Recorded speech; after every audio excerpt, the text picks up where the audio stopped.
Hello साथीहरु, good morning. आज दिउँसोको लन्चमा चाहिँ अब यो नाकिमाको सिजन छैन नि त अहिले, त मैले चाहिँ सुकाएर राखेको। हेर्नुस् त, सुकाएर राखेर चाहिँ अहिले भिजाएर निकालेको हो। आजको डिनरमा चाहिँ अब यो नाकिमा हालेर चाहिँ कुखुराको कर्ची मर्चीमा पकाउने। हेर्नुस् त, अब यति यो दुईटा मिलाएर पकाउने हो। यो तेल पनि खर्यो, अलिकति जिरा पड्काउनुपर्छ हो। अलिकति जिरा पड्काउनुपर्छ, जिराको कलर आउनु पर्यो।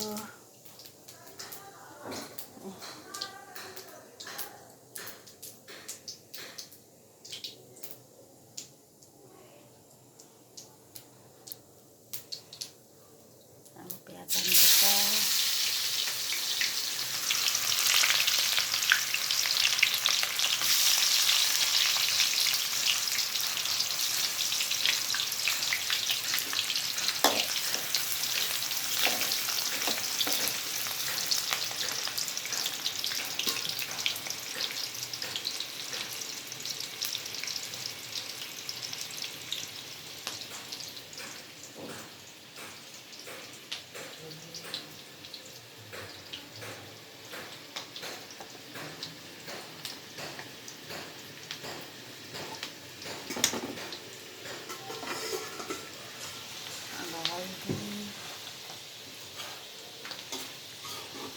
कर्ची मर्ची चाहिँ मजाले पानी सुक्ने गरेर पकाउनु पर्यो।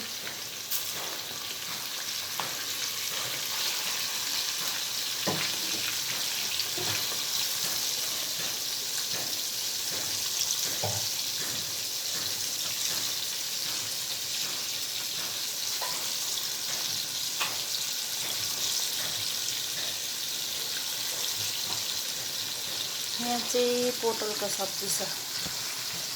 पोटल र मुन्टा हालेर बनाएको। मुन्टा एक दुईवटा पलाएछ कि, राख्यो भनेदेखि तल मधिसिनीहरूले चोरिहाल्छ हो। अन्त एक दुईवटा भए पनि ल्याइहाल्छु नि त म चाहिँ हो। यो चाहिँ पोटलको सब्जी।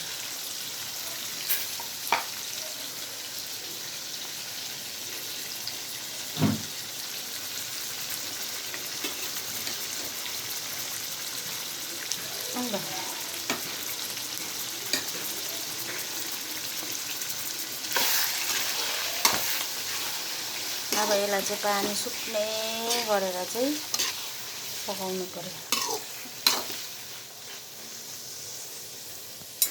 पानी सुकेन भने चाहिँ फेरि खुसै गनाउँछ।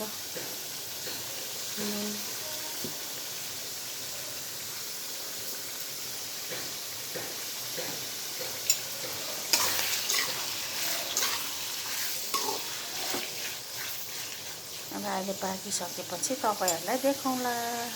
अब चाहिँ नाकिमा हाल्यो, यतिको भयो नाकिमा हालेर। अब पाक्छ, यो कलरै सकेछ हो। कलर हाल्यो भने चाहिँ दामी कलर देख्थ्यो, कलर चाहिँ सकेछ। अब यो पाक्नु पर्यो।